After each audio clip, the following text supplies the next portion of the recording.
Hello friends, ಇವತ್ತಿನ recipe most famous recipe. ಇದು ಚನಾ ಕೋಳಿ ವಡ ಅಂತ.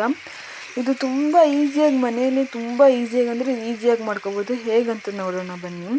ನಾನು ಕಾಬೂಲಿ ಚನಾ ತಗೊಂಡಿದ್ದೀನಿ. ಒಂದು ಫುಲ್ ನಾನು ಡೇ ನೆನೆಸ್ಕೊಂಡಿದ್ದೆ. ನಾನು ಲೈಟಲ್ಲಿ ಮಾಡಿರೋದಿದ್ದು ಫುಲ್ ಡೇ ನೆನೆಸ್ಕೊಂಡಿದ್ದೆ. ಈ ಥರ ನೋಡಿ ಚೆನ್ನಾಗಿ ನೆಂದಿದೆ. ಅದು ಒಂದು ಕುಕ್ಕರಿಗೆ ಹಾಕ್ಕೊಂಡು ಇದನ್ನು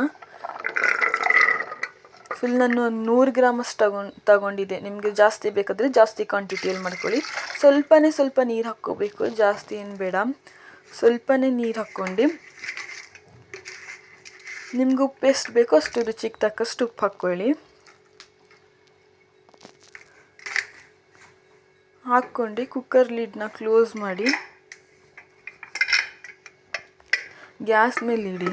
ನಾನು ಒಂದಿಲ್ಲ 6 ವಿಷಲ್ ತೊಗೊಂಡಿದ್ದೀನಿ, 6ರಿಂದ 7. ಯಾಕಂದರೆ ಇದ್ರಲ್ಲಿ ಬೇಗ ವಿಷಲ್ ಬರುತ್ತೆ ಈ ಕುಕ್ಕರಲ್ಲಿ. ನಿಮ್ಮ ಕುಕ್ಕರಲ್ಲಿ ಲೇಟಾಗಿ ವಿಷಲ್ ಬಂದರೆ ಒಂದು 3 ತಗೊಳ್ಳಿ ಸಾಕು. ನೋಡಿ ಚೆನ್ನಾಗಿದ್ದು ಬಾಯ್ಲ್ ಆಗಿದೆ. ಫಸ್ಟ್ ನೋಡ್ಕೋಬೇಕು ನಾವು ಬಾಯ್ಲ್ ಆಗಿದೆಯೋ ಇಲ್ಲ ಅಂತ ಚೆನ್ನಾಗಿ. ನೋಡಿ ಈ ಥರ ಆದರೆ ಸಾಕು. ಇಷ್ಟಾದರೆ ಒಂದು ಬೌಲಲ್ಲಿ ತಕ್ಕೊಳ್ಳೋಣ ಇದೆಲ್ಲ ಫುಲ್ಲು ಚೆನ್ನಾಗಿ. ಅದಕ್ಕೆ ಬೇಕಾಗೋ ಸಾಮಗ್ರಿಗಳು: ಮೆಣಸಿನ ಪುಡಿ, ಉಪ್ಪು, ಅರಿಶಿನ ಪುಡಿ, ಗರಂ ಮಸಾಲ, ಕಾರ್ನ್ಫ್ಲೋರು, ಧನಿಯಾ ಪೌಡರು, ಶುಂಠಿ ಬೆಳ್ಳುಳ್ಳಿ ಪೇಸ್ಟ್. ಅದೆಲ್ಲ ಚೆನ್ನಾಗಿ ಒಂದೇ ಸಲ ಹಾಕ್ಕೊಂಡು ಮಿಕ್ಸ್ ಮಾಡ್ಕೊಳ್ಳೋದ ಕೈಯಲ್ಲಿ ಚೆನ್ನಾಗಿ. ನೋಡಿ ಈ ಥರ ಮಿಕ್ಸ್ ಆದಮೇಲೆ ಒಂದು 5 ಮಿನಿಟ್ಸು ಇಲ್ಲಾಂದರೆ 10 ಮಿನಿಟ್ಸು ಫ್ರೀಝರಲ್ಲಿ ಇಡೋಣ. ಅದಕ್ಕೆ ಕಡಲೆ ಹಸಿಟ್ಟು ಹಾಕ್ಕೊಂಡಿದ್ದೀನಿ. ಒಂದು ಅರ್ಧ ಕಪ್ಪಷ್ಟು ಕಡಲೆ ಹಸಿಟ್ಟು ಹಾಕ್ಕೊಂಡು ಚೆನ್ನಾಗಿ ಮಿಕ್ಸ್ ಮಾಡ್ಕೊಂಡಿದ್ದೀನಿ. ಅಷ್ಟರ ಒಳಗಡೆ ನಾನು ಪಕ್ಕದಲ್ಲಿ ಬಾಣಲಿ ಇಟ್ಕೊಂಡಿದ್ದೆ ಎಣ್ಣೆ ಕಾಯೋಕ್ಕೆ ಗ್ಯಾಸ್ ಮೇಲೆ. ಅದಕ್ಕೆ ಫುಲ್ ಹಾಕ್ಕೊತಿದ್ದೀನಿ. ನೋಡಿ ಚೆನ್ನಾಗಿ ಎಣ್ಣೆ ಕಾದಿತ್ತು. ಈ ಥರ ಎಣ್ಣೆ ಕಾದಿರಬೇಕು ಚೆನ್ನಾಗಿ.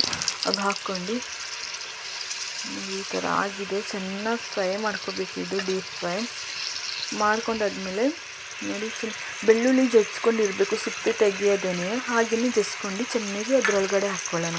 ಫ್ಲೇವರ್ ಸಖತ್ತಾಗಿ ಬರುತ್ತೆ. ಮತ್ತು ಕರಿಬೇವಿನ ಸೊಪ್ಪು, ಇದು ಫ್ಲೇವರ್ ಬರುತ್ತೆ ಚೆನ್ನಾಗಿ. ಅದಕ್ಕೆ ಹಾಕ್ಕೊಂಡಿರೋದು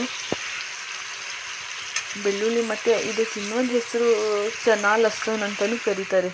ಬೆಳ್ಳುಳ್ಳಿ ಫ್ಲೇವರ್ ಚೆನ್ನಾಗಿ ಬರುತ್ತೆ. ನೋಡಿ ನಾನು ಈ ರೆಸಿಪಿ ಇಷ್ಟ ಆಗಿದ್ದರೆ ಪ್ಲೀಸ್ ನನ್ನ ಚಾನಲ್ನ ಸಬ್ಸ್ಕ್ರೈಬ್ ಮಾಡಿ, ಫಾಲೋ ಮಾಡಿ, ಶೇರ್ ಮಾಡಿ, ಕಮೆಂಟ್ ಮಾಡೋದನ್ನು ಮರಿಬೇಡಿ. ಧನ್ಯವಾದಗಳು.